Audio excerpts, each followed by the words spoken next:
Hello everyone, welcome to the webcast. My name is Christine Dursey Davis. I'm the Executive Director of the Ohio chapter of the American Planning Association and the Vice Chair of the New Urbanism Division, and I will be the moderator for today's webcast. Today, Friday, April 17th, we will hear the presentation, Signs and the Downtown Experience.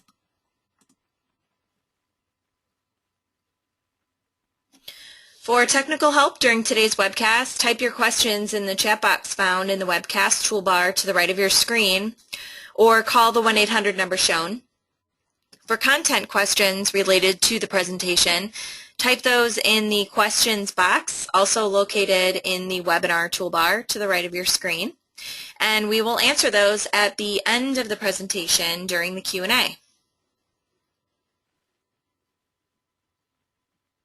On your screen is a list of the sponsoring APA chapters and divisions. Thanks to all of the participating sponsors for making these webcasts possible and free to their members. Today's webcast is sponsored by the County Planning Division. For more information on APA chapters, visit planning.org/chapters. And for more information on the divisions, planning.org/divisions. On your screen is a list of our upcoming webcasts. To register for these, visit utah-apa.org/webcasts. And if you're interested in presenting a session with the Planning Webcast Consortium, just contact your chapter or division, or you can email Ben Frost at bfrost@nhhfa.org. To log your CM credits for attending today's webcast, go to your dashboard and select Activities by Provider. Select today's provider, the County Planning Division, and today's title. This webcast is approved for 1.5 CM credits for live viewing only. Some recorded webcasts are available for distance education CM credit.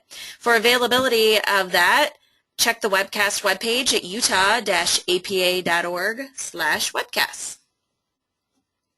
And like us on Facebook, Planning Webcast Series, to receive up-to-date information on our upcoming sessions. And we are recording today's webcast, and it will be available on our YouTube channel. Just search Planning Webcast on YouTube. And a PDF of this PowerPoint will be available at ohioplanning.org/planningwebcast. All right, I'd now like to introduce today's moderator, who will then move us forward in introducing today's speaker. Our moderator today is David Hickey.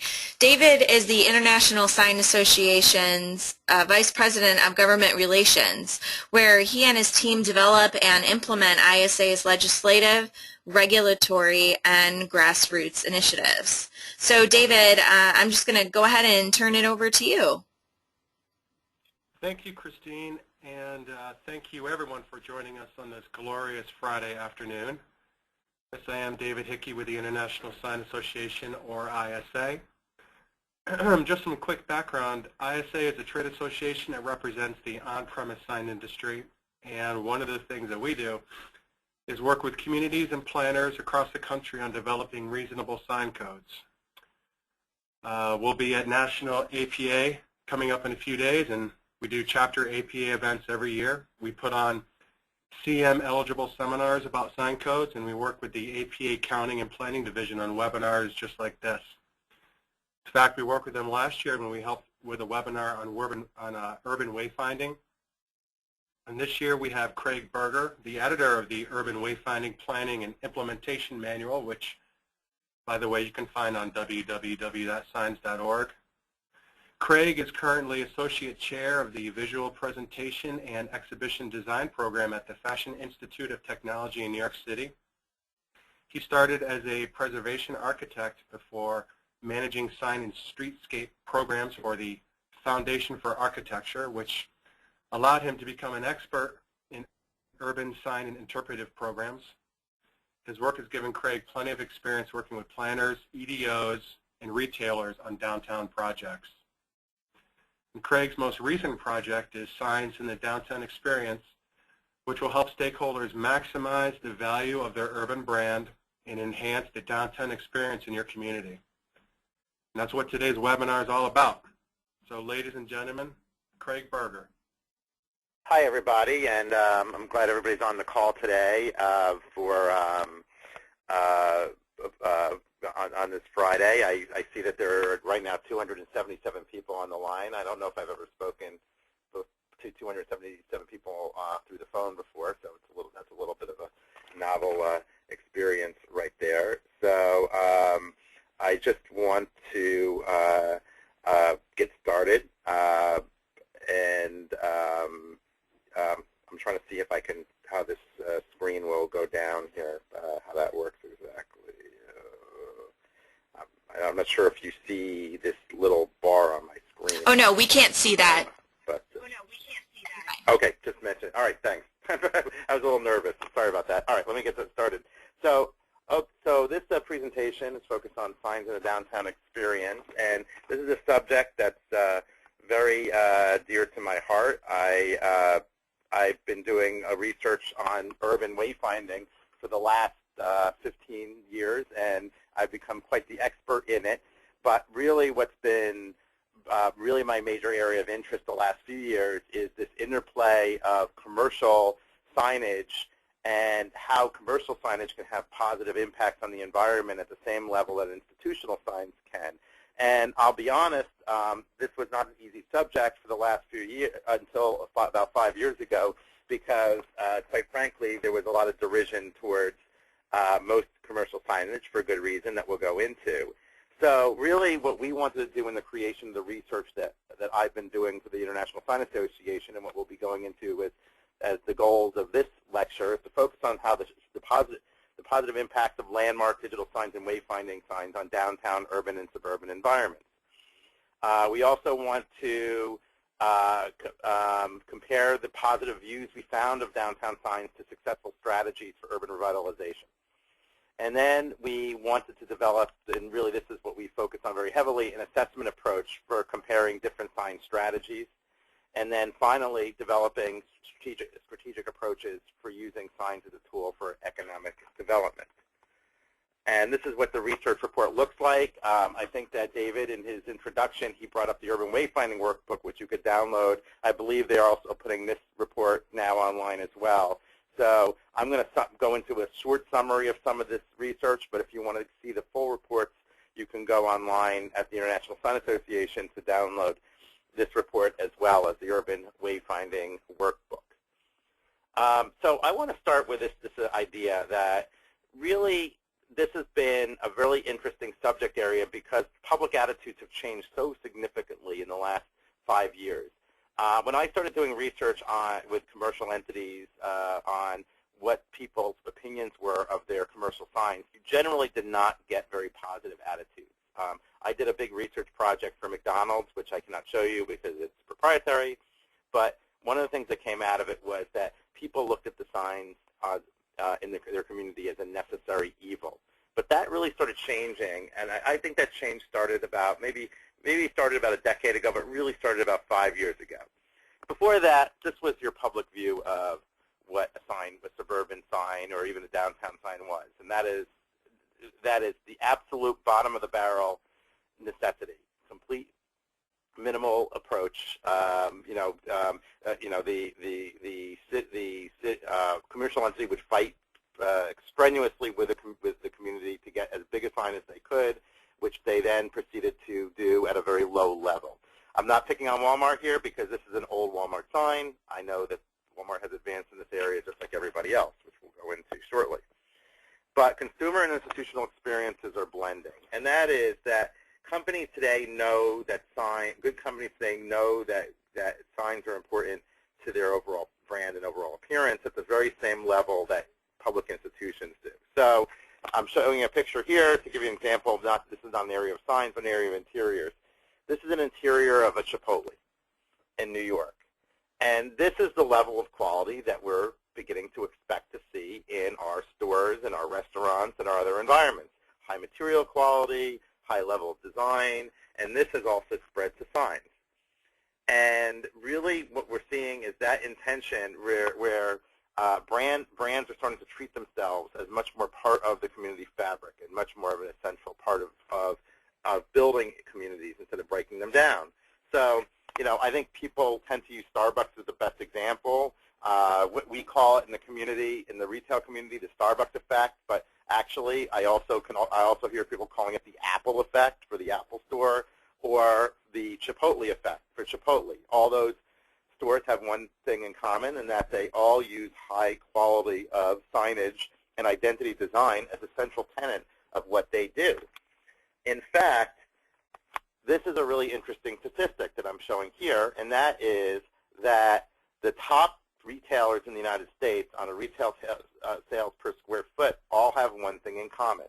And that one thing in common is that they all are using signage and high-quality sign identities as a main part of their strategy. And that really shows itself when you see the designs of all these environments. And you can see it goes across a wide range of commercial institutions, from Sleep Number, which sells obviously mattresses, to Apple, to a Fairway supermarket. So what we see in the community today is that companies are beginning to understand the importance of establishing community brands, and now it really is a great opportunity to really have these institutions and their signage approach use these very same approaches to help improve the appearance of the community and also to foster economic development in the community at a high level. So we have seen that these standards have that standards have increased across the board, and that these retail institutions are beginning to really get a chance to understand that their stores play a big role in the community. And you could see this in stores moving in. This is Topshop, which is a store from England that's just starting to move into the United States. What you're seeing is this approach towards multi-level architectural integration of signage, the combination of display and signage, and really this level of flamboyance. And this has improved people's views of their downtown areas significantly, and really has changed a lot of the attitudes of the way signs are occurring in the community. So the research that we did and what we were hoping to do was we were trying to show what were some effective approaches to urban signs, both suburban and downtown. That was our first goal. And then our second goal was to see which one of those metrics was most important for supporting communities. And from that, we would be able to start making some recommendations for what communities could start thinking about developing in their policies for utilizing commercial signage to support economic development in their own communities. So we created this overall research project, which used a combination of methodologies. One was a simple slideshow survey, which we asked people to rate on a scale of 1 to 5, a range of metrics. We asked them then to rank the metrics based on what was most important to them. And then we also developed a comparison survey where we compared different strategic approaches. And then we finished with a trolley tour in different communities where they would be able to rank based on the metric criteria different buildings and different sign systems. So these were the different, this was the research methodology. We did it in 80 participants in 3 different cities. Those cities were Chicago, New York, and Philadelphia. Chicago, we did landmark signs.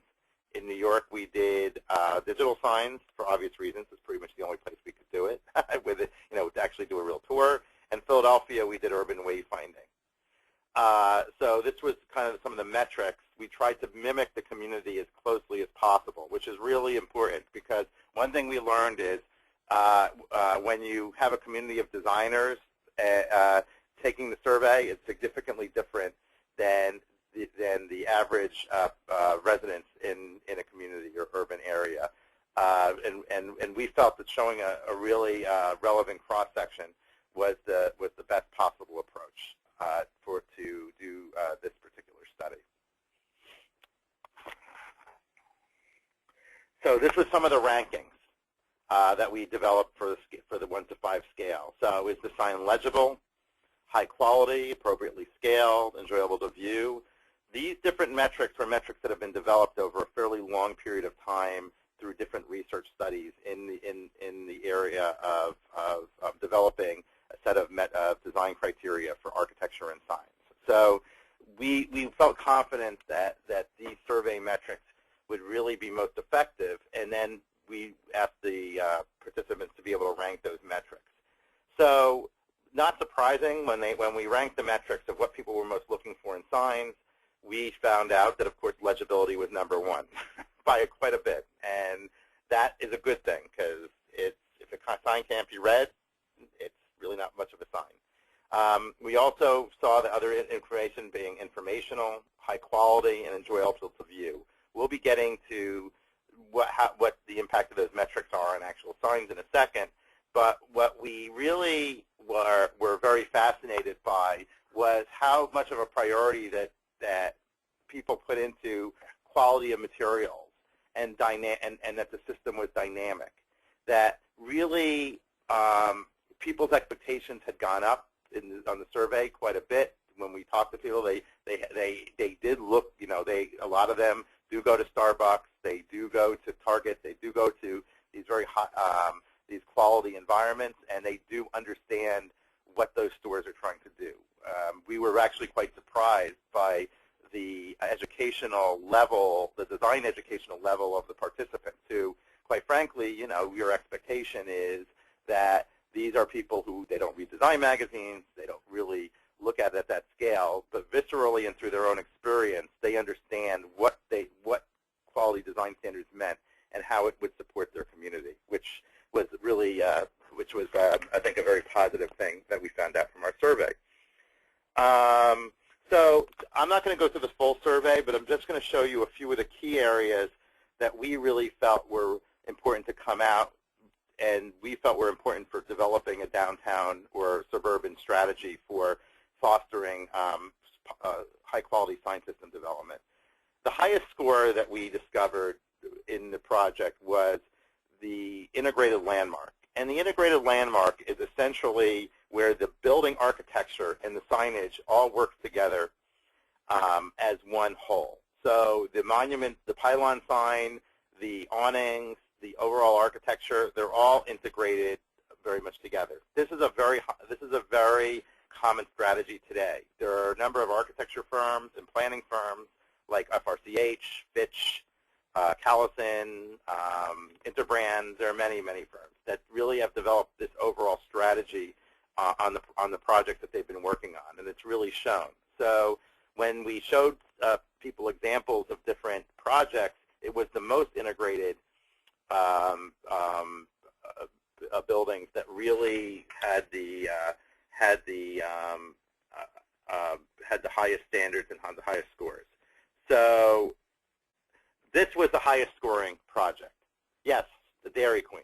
I know, unfortunately I can't gauge your reaction on the screen, so, but that's what's always, we always got kind of an interesting reaction from people. But look at how it fits the bill of the metrics that we've discussed.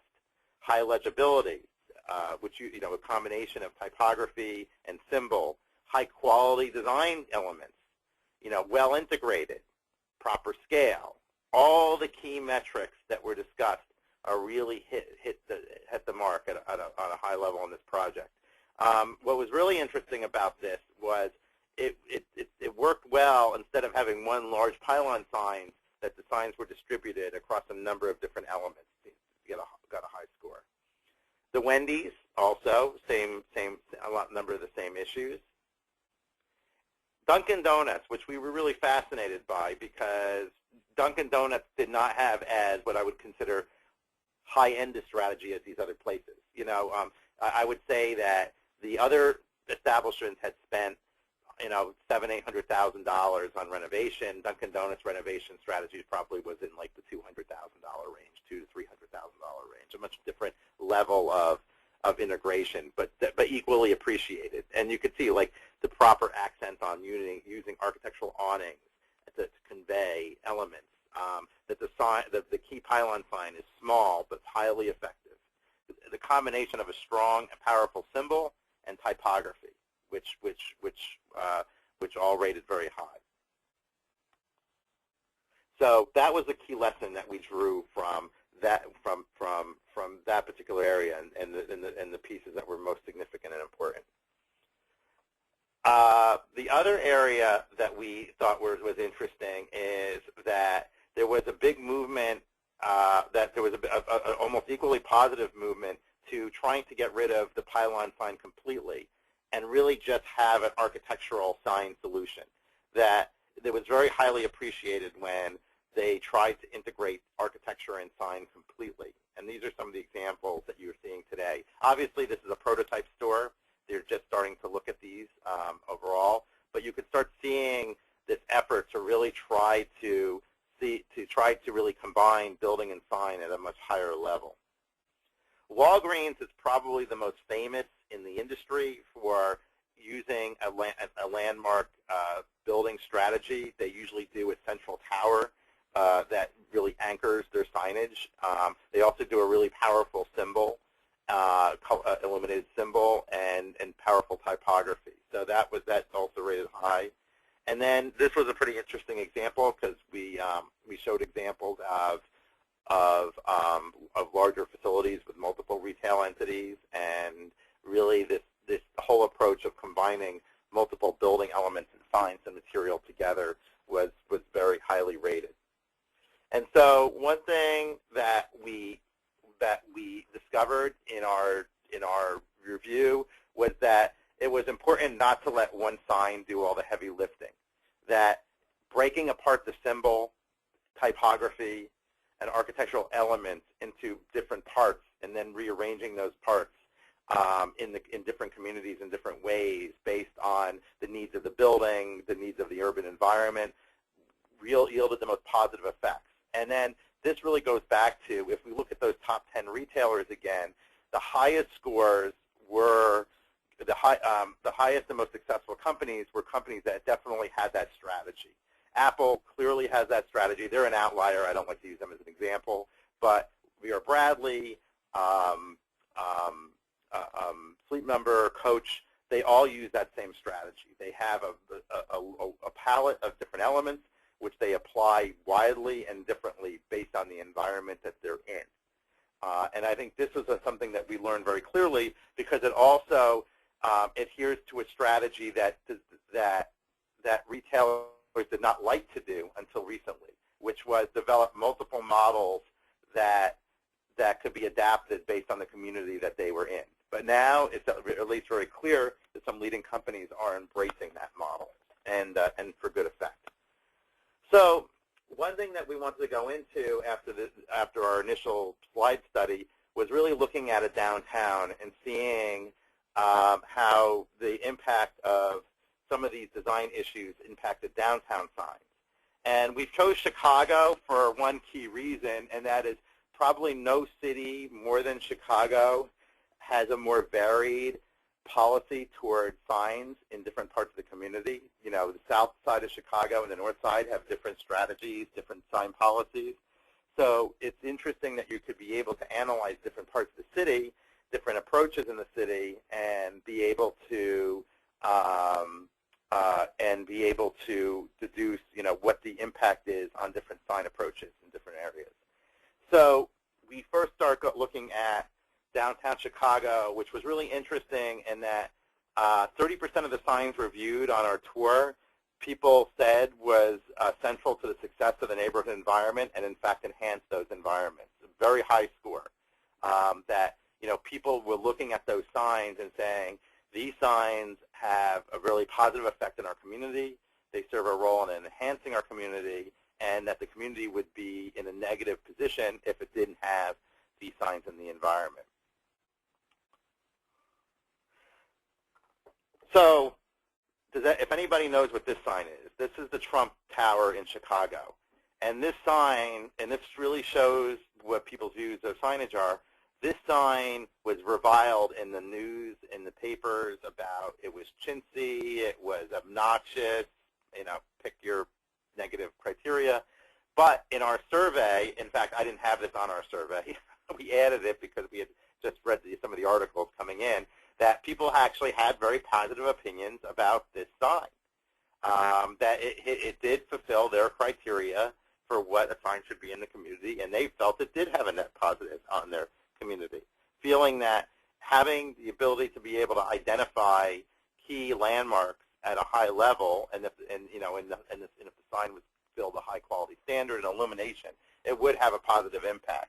And one thing that we've discovered from their view of that was it definitely showed across the range of the opinions and the reviews they did of the different signs in the environment, which was the more flamboyant, the more overly aggressive, the better. And we'll go into a few examples. So we got good scores for just about every single approach that we looked at. And when you go into it, so things like projected signs were very popular. It was felt that being able to anchor the corner with a sign was hugely important, had a hugely important impact. You know, it was well appreciated when a building used a very diverse range of signs in a downtown environment, the same as in the suburban environment. So various levels of illumination, various changes in illumination, use of architectural elements. The all-new example of the building as sign, so the Burberry building, which was basically created as one big sign as a building and a landmark, had a very positive impact. Top Shop, as I mentioned earlier in the presentation, this really a combination of large format print, a display, illuminated signage, really as much diversity of different elements as possible integrated into a building. And then, of course, the famous historic landmark signs as well.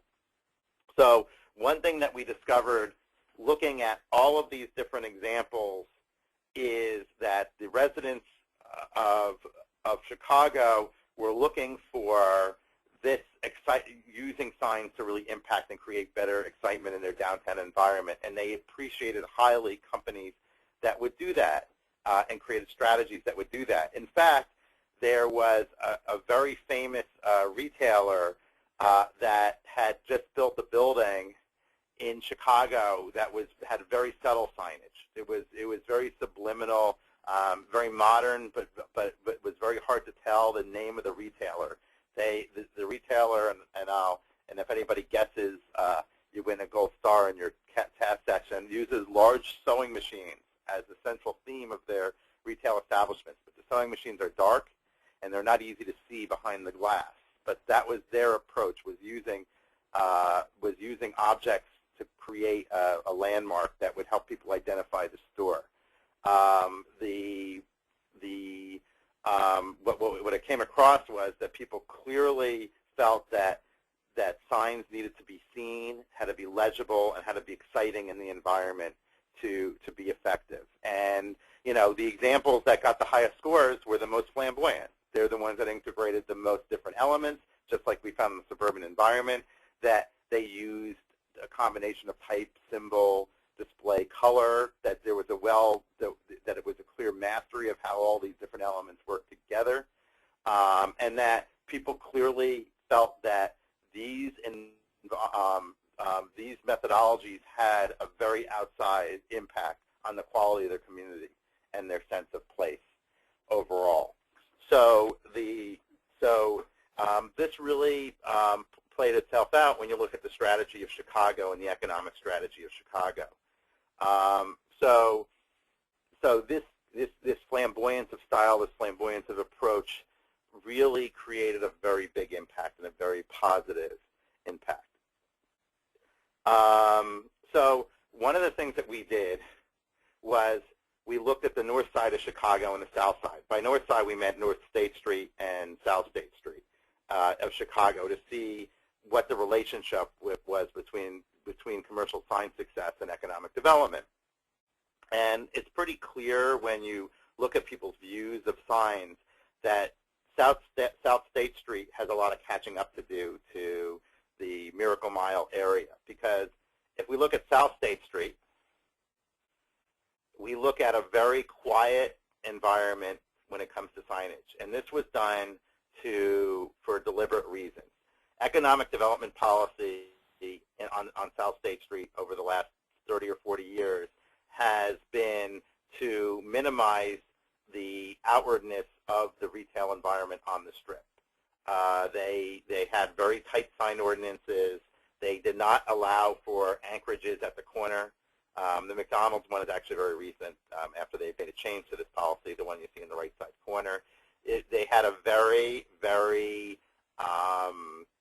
austere approach that focused very heavily on large-scale streetscape elements like the large gas lamp facsimiles you see and banner programs overall. And I think South Street paid the price. South State Street paid the price for this over the last 30 or 40 years. It's not a very vibrant retail community. It's actually just starting to. This policy has changed, and now you're seeing a number of really aggressive signage approaches on South State Street now, but those are really in the last 3 or 4 years and aren't very recent. And North State Street, you see a much different thing. You see a permission of using signs at corners, like the Weber Grill or Starbucks at the corner. You see a bigger allowance towards the use of different levels of signs at different levels in the environment. In fact, on North State Street, the first 3 floors of the buildings are pretty much allowed to do a wide range of things when it comes to signs. They can have awnings, they can have friezes, they can do corner-mounted signs. There's a really aggressive approach and a multi-leveled approach on North State Street that really, and also this undulation of signage. So signs come out into the street, that they're porte cocheres. There's a number of different innovative approaches that are tried in the environment, and really it has led to obviously a much better view of this. And one thing that you could do yourself if you want to see the impact of these different environments is, and I'm sure everybody does this, is you go into Google Earth and you can move through the streets of a city. And it's very clear where you see more open-ended signage approaches. That usually has come along with much better economic development in those areas. The allowance of really bringing out, because the commercial entities quite clearly want to take advantage to be seen. So there's really a symbiosis going on between the needs of the overall community and then the needs of the signs in the environment, of the organizations for signs in the environment. And then, of course, when you go to Michigan Avenue, which is a much more scaled environment, about 2 blocks to the east, you see a much different need because, quite frankly, awnings don't cut it anymore, in corner-mounted buildings. So this is where you see true flamboyance occur, and you start seeing the aggressive approach towards buildings as signs and trying to create large-scale signs as spectacle, as a clear strategy to really cut through the clutter of the environment. So clearly Chicago is using different levels of strategy in their approach, and they're not the only city that does this, of course. I mean, New York is very famous for having the Times Square Partnership pretty much do this approach on on steroids, essentially. But other communities have in Orange County. There's been a lot of aggressive pursuing of having a more flamboyant sign strategy for some of their commercial areas. So you are seeing these approaches being conducted in other cities to a really great effect. So what are we seeing as the leading issues with all this? As I said, the first one is there's a much greater desire for scale, diversity, and messaging downtown. There's a much greater desire for integration of signs in architecture. The other big thing that I think we're seeing as a leading issue is commercial enterprises are now really realizing that they can't get everything they want in just one sign, that they need to be able to be successful at conveying their messaging across a number of different architectural medium, including awnings, signs, friezes, architectural elements, you name it. And they really understand how that works and becoming more versed in how that works. Also scale. that really is another key leading issue that came out of this, that you can't go too small. Small is the enemy, especially depending on the environment you're in. And that's not to say that all signs should be big. I don't want to come across as saying that. But it does mean that when you are in a large-scale environment, having small signs really has a hugely negative effect. And that goes into the last thing, which is the need for solutions that fit environmental scale. You know, that when you're on New Michigan Avenue, you understand that you need a different sign strategy than you do on State Street. That you really think that these, different scale environments require different strategic approaches and different understandings of how those approaches work. These are some of the other issues that came across that I don't want to go into too much, but I thought was pretty interesting to go into. One thing that we always were fascinated by were, do people perceive the differences between internal and external illumination on signs? Because in a lot of the planning communities, there's been a big focus on saying that external illumination has a more positive impact on the community, even though internal is better for legibility generally. But what we found in our research was it really doesn't matter. It doesn't really matter. In fact, people actually like both. So you saw the tavern sign, which used both internal and external illumination in the same project, that actually combining both different lighting approaches has a much higher quality effect than even selecting one or the other, which we were kind of fascinated by. The other thing I think is that the strong response to good materials. That we really saw outsized responses when quality materials were used as part of sign projects. That, integration of stone or brick or wood. Wood today is very popular. There are a number of different technologies that allow you to graphically create wood that looks great, and a lot of companies are taking advantage of that.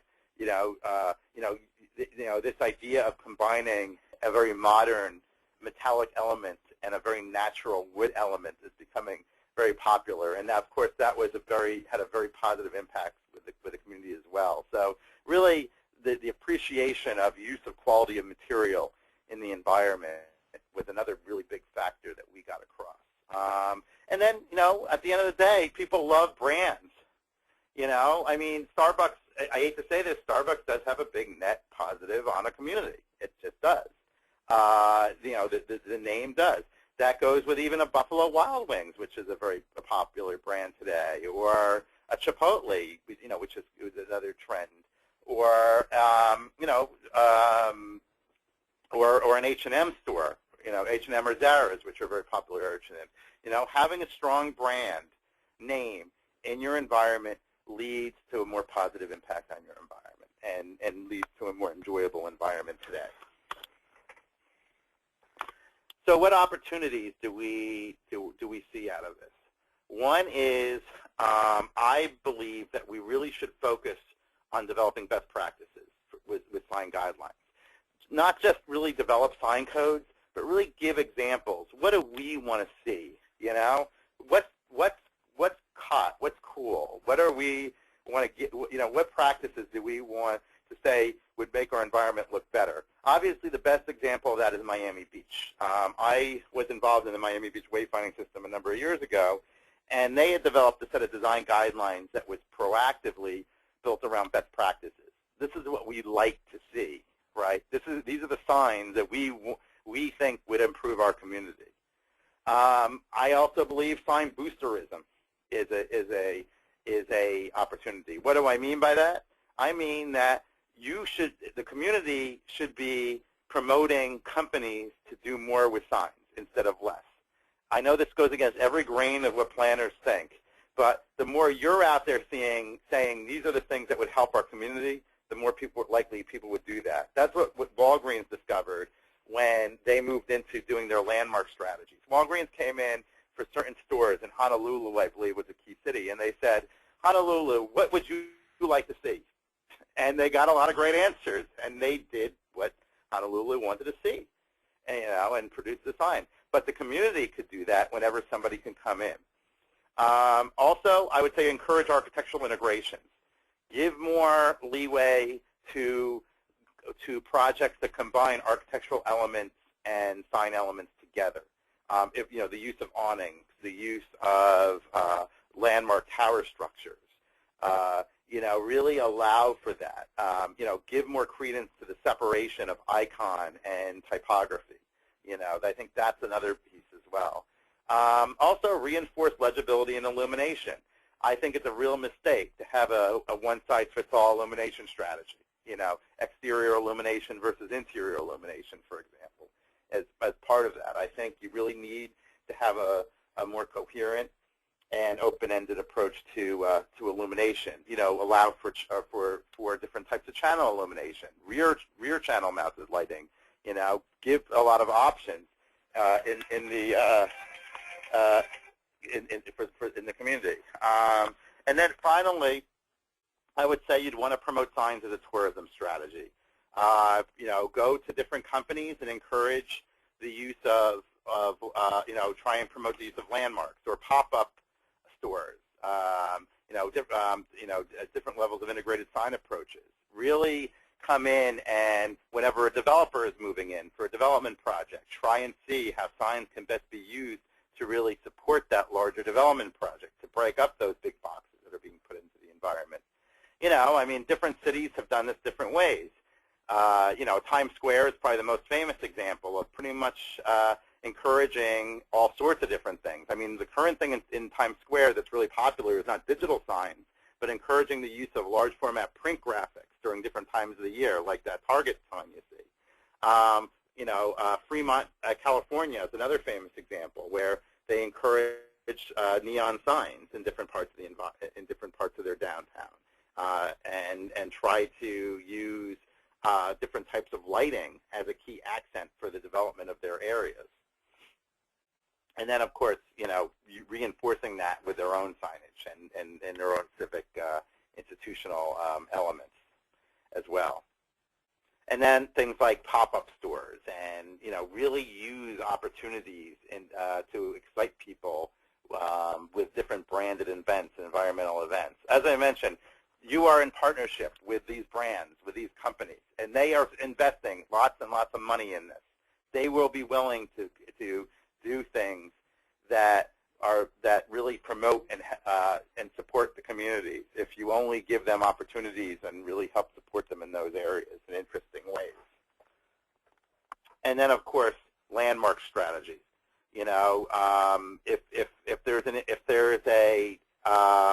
If there's a big brand like an H&M or a Zara's or a Burberry's coming into your community, see if you can really work with them on developing a landmark strategy for, really bringing their store to the next level of identity, and make it really into an attraction in its own right. Obviously, Burberry has a real serious landmark strategy. This is in China, so you can see that they're really trying to use this approach on a much higher level.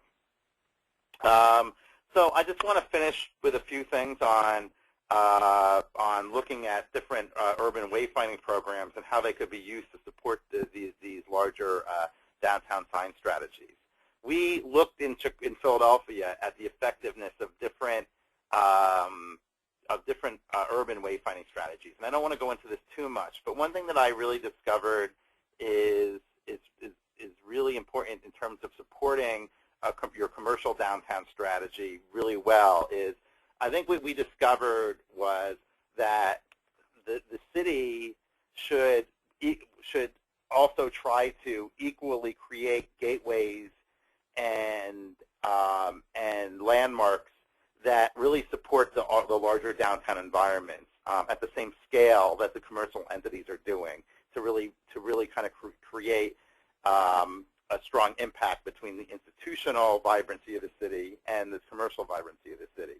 The other thing that we felt that came out in the research was the real strong need for really good maps and really good level pedestrian orientation of the commercial environment. Really having really good commercial kiosks, being able to connect people to using a map to kind of give them an overall feel and identity of their downtown place, This is kind of fascinating when you think that, everybody has an iPhone or a smartphone where you can use Google Maps for just about anything digitally. But even with all of that technology, people want to see the city's interpretation of their environment more than they want to see Google Maps' interpretation of their environment. So these are some of the key elements that we saw in our program that, the use of these really powerful maps and kiosks that supported downtown environments had a really strong effect. And then finally, as we mentioned before, one of the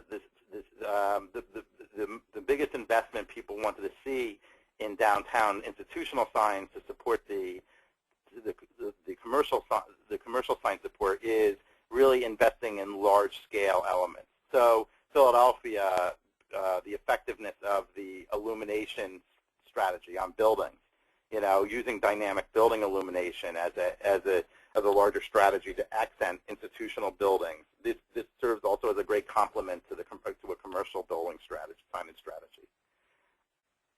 And obviously, there's a number of different approaches to that: light bulbs, LEDs, and exterior building illumination.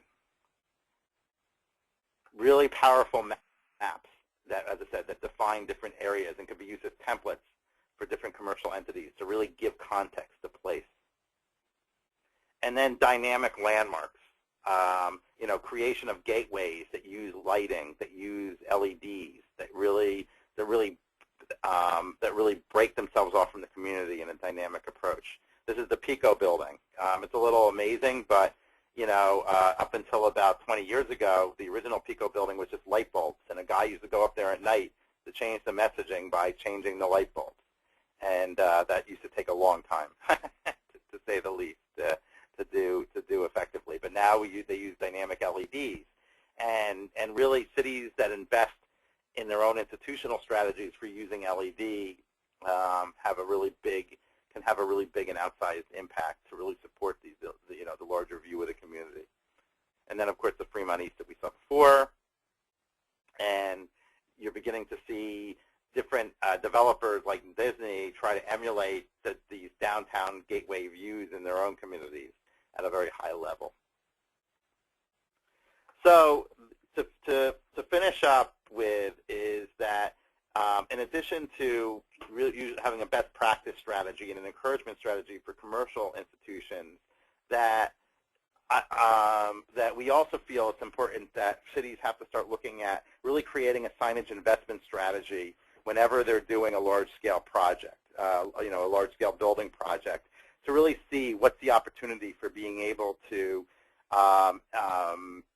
exploit the appearance of a historic building or of a new building and be able to integrate that into the city at a high level. I think that the other thing that a city should do is really develop a landmark strategy that combines gateways, that combines key buildings, that combine bridges, and really see how can we best exploit our existing architecture. One key example is a city that I'm working with now called Bethlehem, Pennsylvania, where Bethlehem took the old steel. Bethlehem has the old Bethlehem steel mill, which is a mile long, and they created an illumination strategy for that vacant steel mill. And that vacant steel mill with that illumination is now the anchor point of their whole community. They created a walking trail that goes through the ancient steel mill that's illuminated as well. And then this became this clear experiential touchstone for their entire area. And then the commercial signage, there's a casino, which has probably one of the biggest signs I've ever seen with it, and other retail elements which have their own kind of flamboyant sign approach as well that supports this institutional strategy. So it's very important that the city's institutions also consider their own sign strategy that can complement the commercial strategy at a high level. I think a DOT partnership in this area is really important, being able to really identify highways and streetscape elements of a sufficient scale to be able to work with. And then I think to have a clear legibility approach to say, if we're doing a gateway, that's going to be for the entire city. You know, do we span the street? One of the biggest problems we had in Miami Beach was that they wouldn't allow us to do a really large-scale gateway. We wanted to have like a 30-foot tall, 150-foot long Welcome to Miami gateway at the very entrance of the city, which they wouldn't allow us to do. But looking back on it, I think Miami missed a very big opportunity to really reinforce this huge highway entranceway into their place. Scale requires bravery, and being able to think big also requires bravery and on that front. So just to finish up the slide presentation, if anybody wants to get a copy of Signs in the Downtown Experience, they can go online to ISA to be able to download that, or I guess ISA will be printing them as well. If I think you probably would have to email the organization if you would like to have a printed publication. The existing Urban Wayfinding Workbook already exists. It's already open to be downloaded. This also exists to be downloaded as well. If you want, you're going to be able to get a copy of this presentation. If you want to reach out to me with any additional questions after this, you could obviously do so. I didn't think I put my email address on here, but usually I best respond to Craig Berger 19 at Comcast.net. Here, I'm going to type it on the thing. If anybody would have any additional questions. So we have time for about, I try to finish on the hour, so we have time for additional questions from everybody on any comment, on any subject that you'd like to bring up related to this this presentation, or I guess any subject in general. I thank you for taking the time to hear the lecture, and let's open things up to some questions.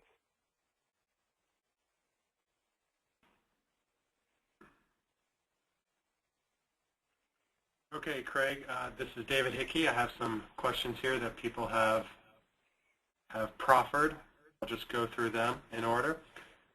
Is this just a return to the integration of signage, window displays, architecture, and branding that used to be prevalent in pre-war urban stores, such as department stores, before people began leaving, I'm guessing leaving downtown, leaving the cities? Now that money and development is flowing back into cities instead of suburbs, you know, companies are starting to care about their appearance again. Do you find this to be the case? Yes, absolutely.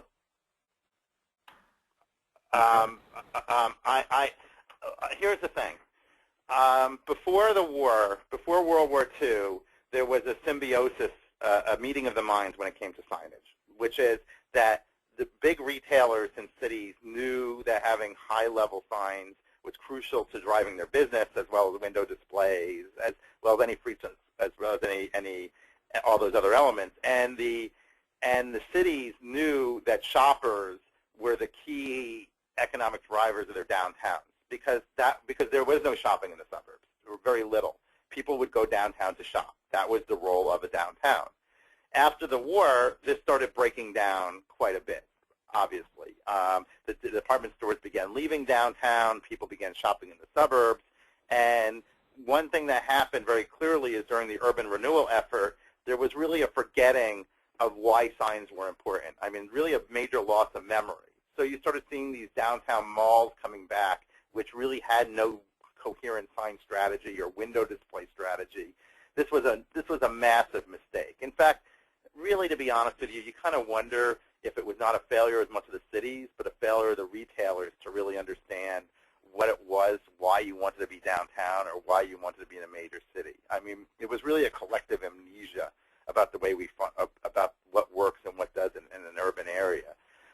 And then really, I don't think it was cities that created the comeback. To be honest, I think it was companies that really understood the opportunities and took advantage, like Apple, I think, was an early one. But, you know, the Starbucks, the Chipotle's, the Targets, you know, companies began seeing, like, if I really have a flamboyant signage strategy, if I can get away with it, this is really going to have a big impact. And once you saw, and one thing I will say about capitalism is once you get one or two effective things happening that make money, you're going to get a lot more very quickly.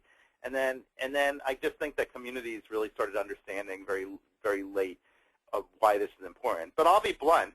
There are a lot of communities that still don't get this. A lot of downtown areas that still don't get this. You know, they still are busting the hump of a lot of companies trying to do these very things. And, you know, I find that to be not just a shame, but just insane. I just don't get it. I mean, I have to admit, it just doesn't make any sense to me. Okay, tell us how you really feel, Craig. Okay, the next question. Okay. How is high quality measured? You mentioned this a couple times talking about the survey results. It seems to be subjective. Well, I think high quality is subjective compared to other features. I think we explained to the recipients what we felt high quality meant. We provided examples, and that, you know, to see about these would be these, high quality was related to the quality of materials, quality of landscape, but in the end it was a much more subjective measure, we'll be honest about it, because in the end you are leaving it open to the recipient to see their understanding of high quality. But we did follow up with asking traditional survey questions about what high quality meant to them, whether it was material quality or design quality. But we termed high quality really in that specific setting to be focused more on quality of material and quality of landscape, you know, care taken in those elements. Okay, the next question is not so much a question as maybe a philosophical statement. It just simply says Trump is obnoxious. So I'm not sure if that's the sign or if that's Trump the person. So just food for thought. Well, actually, I would agree that Trump the person is very obnoxious, and I also would agree that Trump the sign is also very obnoxious. But what I wanted to bring that up with was an example was that sometimes obnoxious is part of a city. You know, I mean, look at a comparison. In Boston, at Fenway Park, there's a big Citgo sign. Mm-hmm. There are a lot of people that think the Citgo sign is very obnoxious. It represents the Venezuelan company's oil company, which to a lot of people is a serious political issue. On the other hand, it's a very beloved sign in the community. So I think that obnoxiousness is in the eye of the beholder, but I wanted to really bring that up because I do think that you do have to sometimes risk in your community being a little obnoxious. Sometimes the bad might come with the good. And, you know, I wanted to kind of bring that up to kind of give a yang to this because I think a lot of good signs get cut out of the mix because of an effort to tone things down or not be too obnoxious. And I think that takes most of the good out to try to minimize some of the bad. Okay, well maybe rather than obnoxious, maybe brash or outspoken, or as one thing you said a lot was flamboyant. Okay, next question. Yeah. What about signage in downtown historic districts? That's a good idea. I mean, I didn't want to go into historic areas as much because it's fraught with so many different issues. One thing that I would suggest is I think there's a lot of opportunities in historic areas to have a minimal sign presence at one level and a more maximized at another. By that I mean that you can encourage the retailers in a historic area to use iconography more. You know, use high-quality symbol elements along with more minimized signage elements in other capacities, and then maybe ask them to use awnings or display in a more flamboyant way. What I'm saying in the end is to allow perhaps the minimization of one level of signage that would hurt the historic impact, but then maximize other elements or encourage other elements that would that would support the overall area. I think that a historic area is very sensitive. On the other hand, let's be blunt. Most again, if we're talking about an area like Society Hill in Philadelphia, where no signs are allowed, that's one thing. That's an 18th century urban fabric. But if we're talking about a late 19th century or early 20th century downtown area, obviously having a minimal sign strategy in an area that was probably clearly designed to have signs when it was done at a pretty certain level is counterintuitive. I think that we have to really look at historic areas as they really are in those cases. But I do understand that if you have a small-scale community, you want to have a sign strategy that both respects the scale of the place, but then also allows for a little of that excitement. And I think this is the area particularly where you want to lean on best practices. If you see an example that has that balance, integrate that example in your guidelines for your community. I think you want to see that, because one thing is, if you remove the dynamic aspects of the signage, you are, as I said, throwing the good out with the bad, especially in a historic context. Okay, well, so along those lines then, the survey includes information in rather big metropolitan areas like Chicago and Philadelphia. What are your comments and advice for small city downtowns that they might have some chains, but they also have locally owned businesses?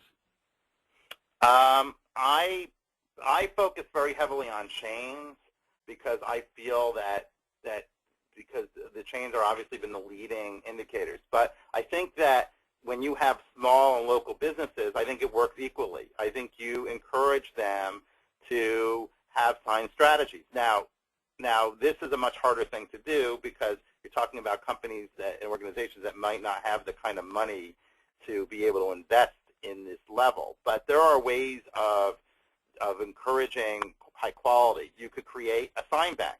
I know a number of communities have done this. Special services districts do this, where you create a fund where that allows for if a small retailer has a proposal for integrating signs, you allow them to get a grant for doing signage on that facade to help improve that community. I think that's a really big area that I know that a lot of special services support. I think you could look at that as an example for downtown revitalization overall. So I do think that if in the case of retailers that do not have the sufficient funds, I think you do create grant programs and support programs if you want to encourage this methodology in the environment overall. I think that would be what I would suggest, and I think there are a lot of good examples of that today. Okay. This next question is good food for thought, Craig. This is just more promotional stuff out of the sign industry. State Street in Philadelphia are not good comparisons for my less than 20,000 population town and little town center. In fact, I'd use some of the photos in the presentation as examples of sign and visual pollution. So the message is just to let the market do what they think is best for themselves, and the town's opinion is wrong because it's anti-business. Exploit the appearance indeed. That's the question. Well, obviously I'll never get that person on my agreement on any of this, but I will say this. I feel that my presentation is the exact opposite of what comes across. My opinion is not that the community should play less of a role in the commercial establishment, but it should be a proactive role.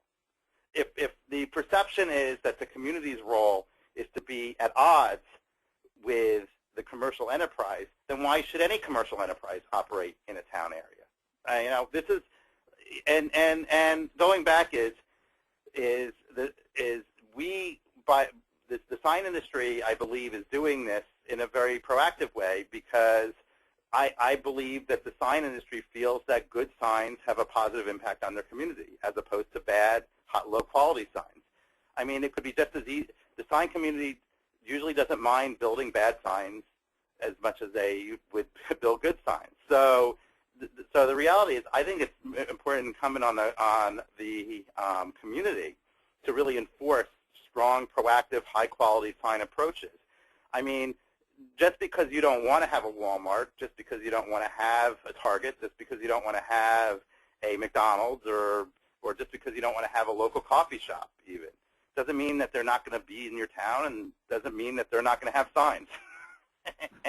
and the reality is, you could either have a positive, proactive approach on their community, or you can give them a hard time. I don't think it will do much good in either direction. Yeah, I guess I do have a very strong opinion about this because I live in a town right now which has a very, I wouldn't say negative view towards signs in their community, but has what I would say ambivalent view. And they enforce size standards, but they don't enforce standards for quality, and they don't enforce proper illumination standards, and we have paid the price. And as long as communities want to take on that approach, they will pay the price in having low-quality environments. Okay. Well, ISA works on sign code development in communities across the country, and definitely every community is different and has their own needs.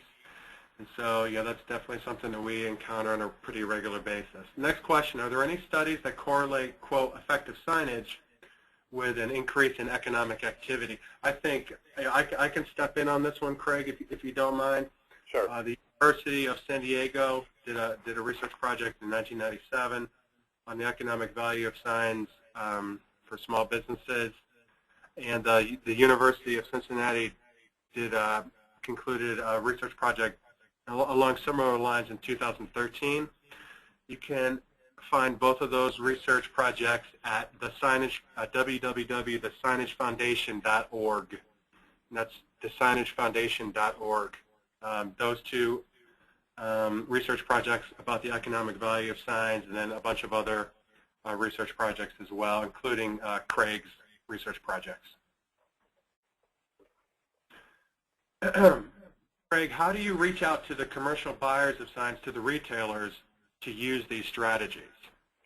Well, that's a good question. I mean, I think one way that's been good is that the fact of the matter is that most retailers, even small-scale companies, are already kind of understand that.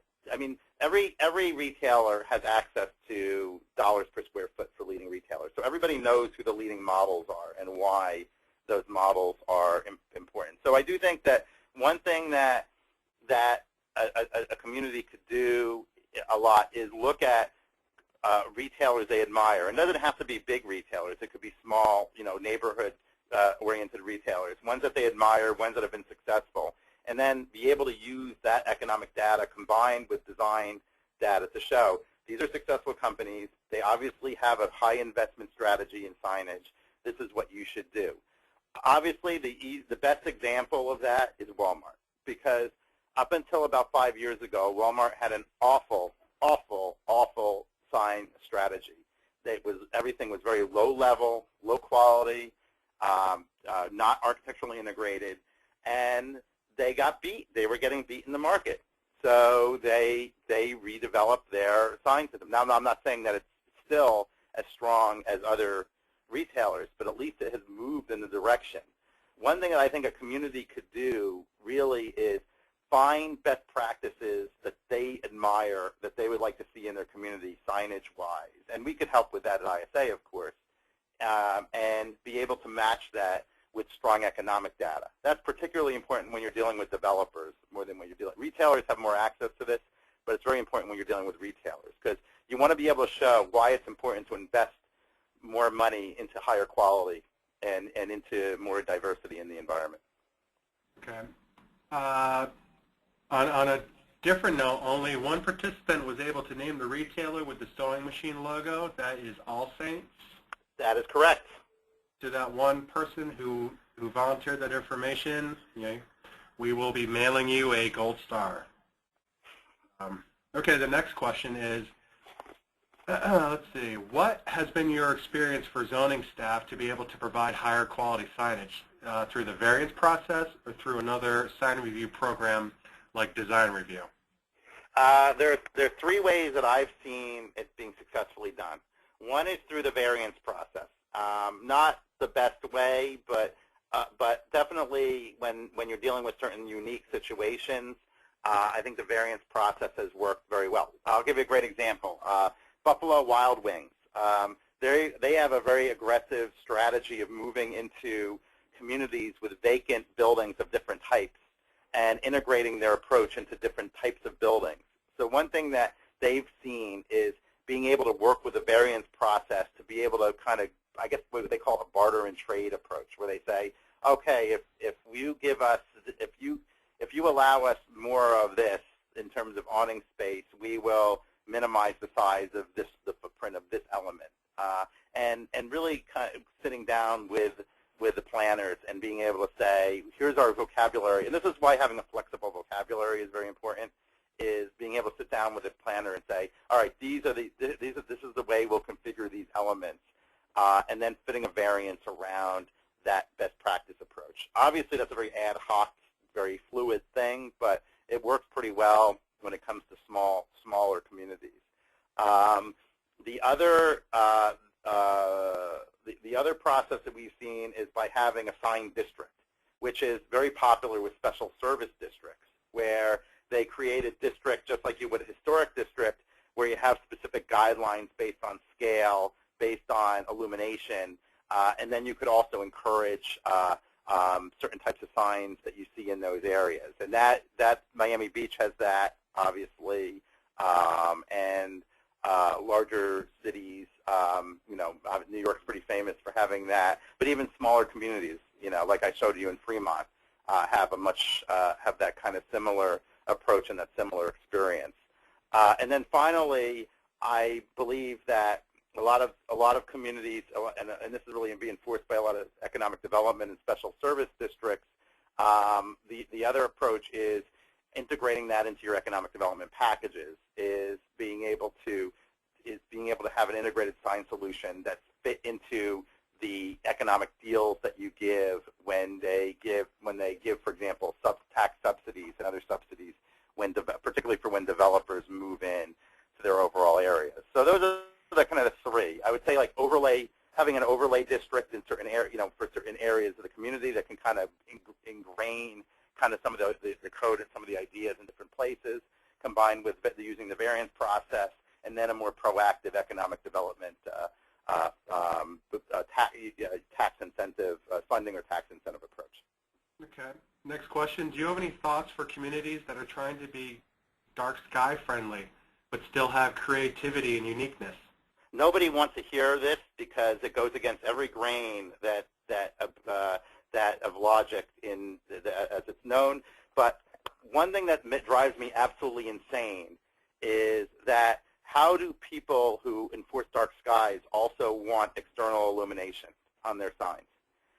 Because internal illumination cuts ambient light by a very large percentage. Yet a lot of communities feel that having external illumination is a better thing. For I don't know, historic historic sign reasons or any number of approaches. I think to cut down on illumination yet still be creative, there are three ways you could do this.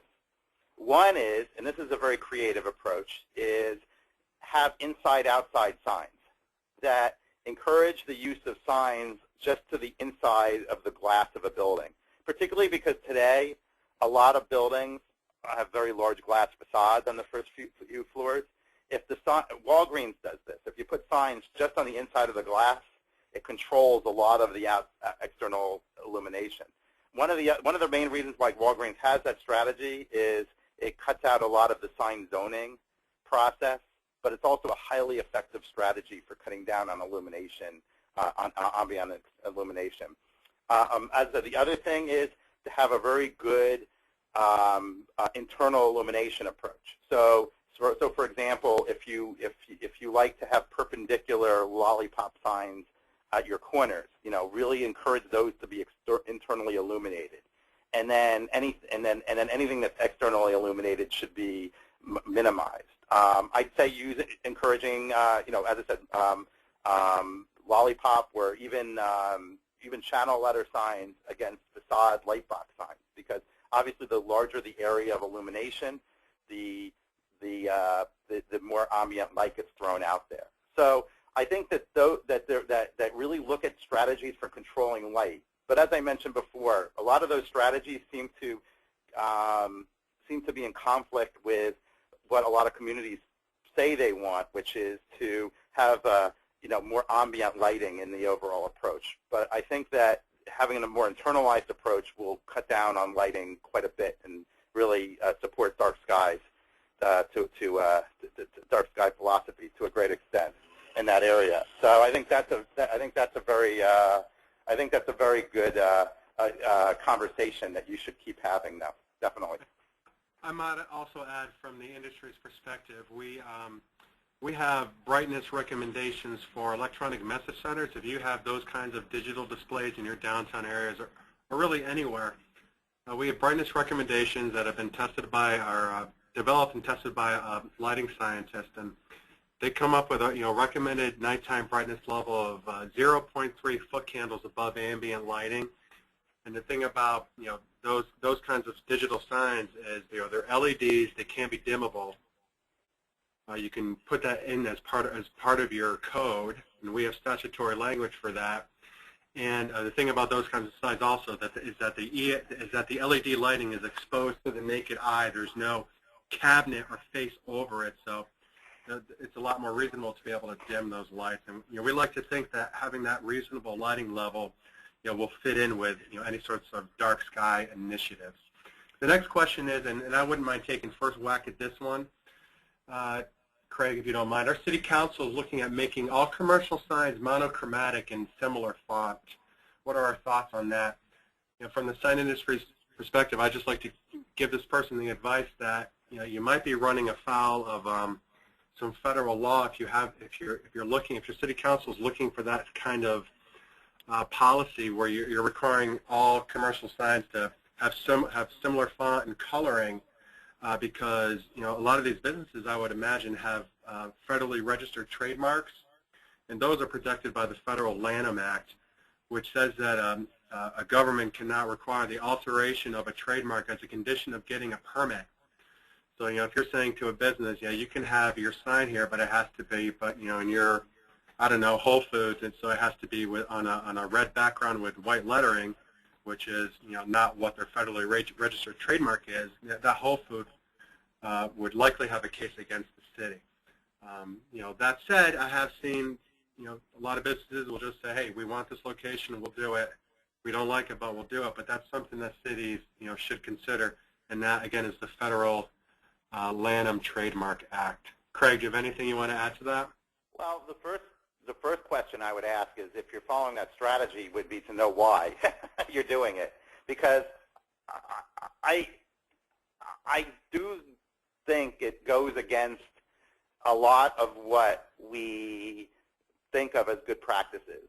That that if diversity is really a powerful thing in the environment, trying to adhere to a conformity is really not always the best approach. Though you can do it well if you allow for both. So, for example, you could allow certain flexibility in iconography, yet adhere to a strong typography standard. But it really depends on the situation you're in, and if it's a one-size-fits-all approach. But definitely, if I saw a strip mall development, for example, and every sign was exactly the same, unless those signs were really high quality, it really wouldn't be that big of an appeal to me as a general rule. I mean, it really does kind of go against the economic strategies that you're seeing today in these environments. I mean, if conformity is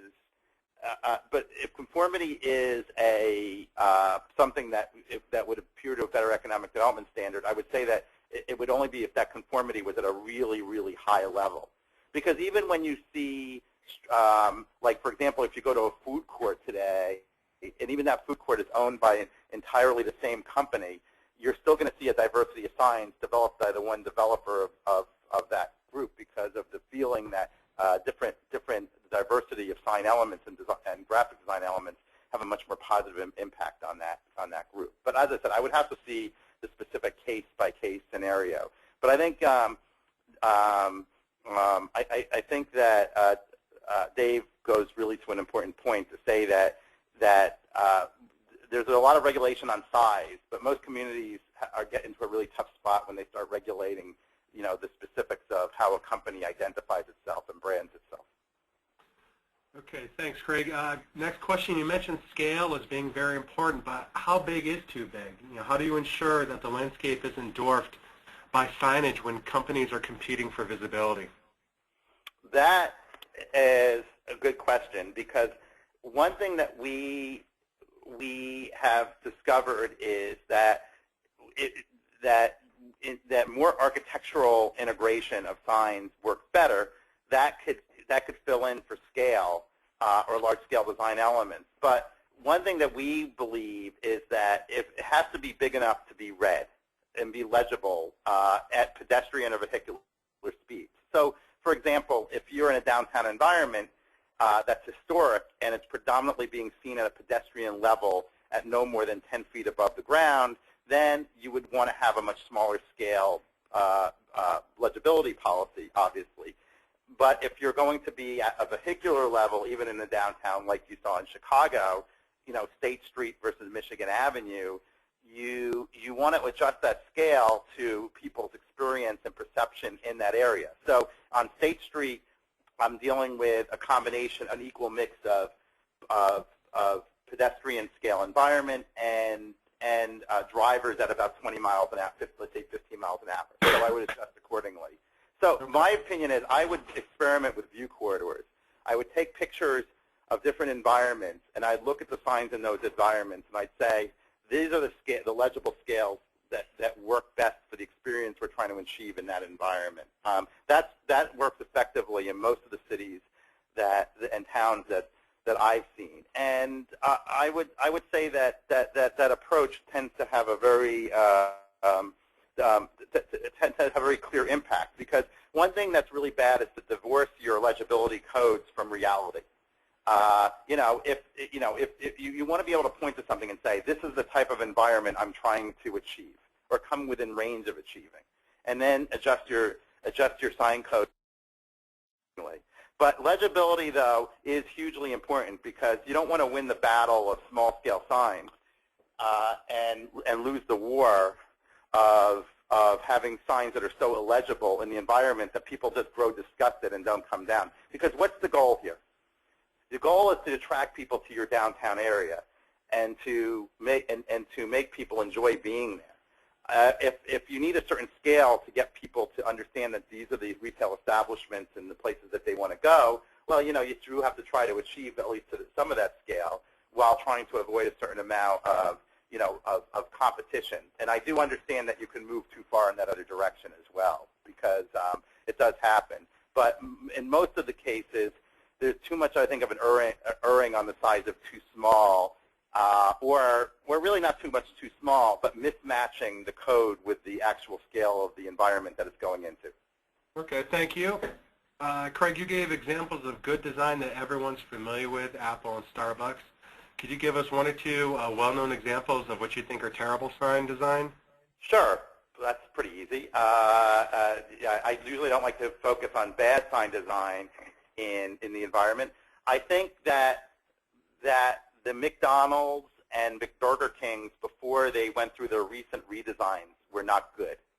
That is, the architectural signage was weak, and there was too much of a focus on monument or pylon signs, which they never were able to make big enough to be effective. And this is something they knew about for years, but never really were able to do anything about until maybe in the last 2 or 3 years, they've been able to affect this. The reality is, any time that you rely too much on a pylon sign or one sign, you will never be able to get that sign big enough to be able to be truly legible compared to integration into an architectural environment. So I think the other good example of the other example of a sign that's pretty, of something that's pretty poor in terms of sign is something like a lot of auto dealerships, particularly like some of the ones of the GM auto dealerships until maybe the last 2 or 3 years ago. I think they changed their standards as well. But they use like a big American flag or a big monument out on the street, and then the architecture was just bland or basic. Those are bad. And as you can see, that I'm being a very objective person, because I'm sure the sign industry might differ in saying that build a pylon as big and powerful as possible, but I don't think so. I think the sign industry has definitely moved in a much more mature direction in understanding that's really a complete package and a complete experience. So anytime you really rely too much of the preponderance of one design element, you'll never really be able to create enough size in that sign element to be able to make it effective. Okay. Bold, eye-catching signs can sometimes cause rubbernecking on the part of motorists. This can be a traffic safety issue. Is this generally factored into the sign design process? There's a lot of research that says that that really doesn't occur in downtown environments very much in terms of anything that really affects safety. I think it's very difficult to do. One thing that I would avoid is very dynamic signs in high-speed environments. I think that really, traffic safety because the sign is high quality or architectural is overrated, and I think logically we all understand that. I mean, having a well-integrated sign as big as it is isn't going to cause a distraction. What is going to cause a distraction is a very dynamic digital sign in a high-speed environment. I think those are the areas that really should be looked at as regulation, or blinking lights, or flashing lights or blinking lights. I think the area of control at a high vehicular speed has to move towards the dynamic side, not as much on the element of does the sign have a diversity of elements, because it's just hard for me to believe that somebody's going to be sufficiently distracted by looking at a Buffalo Wild Wings as opposed to looking at a single pylon sign, as opposed to, as I mentioned before, a really dynamic digital sign, which definitely would cause a lot of distraction. Okay. Christine, I think we're at 2:30 now. We have a couple more questions. Craig, do you want to touch on anything else before we sign off? Well, I think I probably covered as many areas as I could humanly think of at the time. So I think that just to leave on a note, if anybody can email me if they have any additional questions or in-depth areas. Obviously, this is a much deeper area, especially when it comes to specific sign codes and how they can help encourage these environments. But I do think I just want to mention to everybody that really the most important thing you can do is to go out and explore and see what is good to you. What's good from a standpoint of the goals you're trying to achieve in your community. If the goal is economic development, if the goal is encouraging businesses, then you want to have a strategy that works accordingly. And also just to see see best practices, really see see things that you feel are strong out there and be able to encourage them in your own community. I think that strategy, more than anything else, usually yields the best rewards. Okay, well, thanks to the both of you, Craig for speaking today and David for moderating. This was really great. Of course, thank you to the County Planning Division for sponsoring today's webcast. And I think that about wraps it up for today. So everyone have a really great weekend, and we'll see you next time. Okay.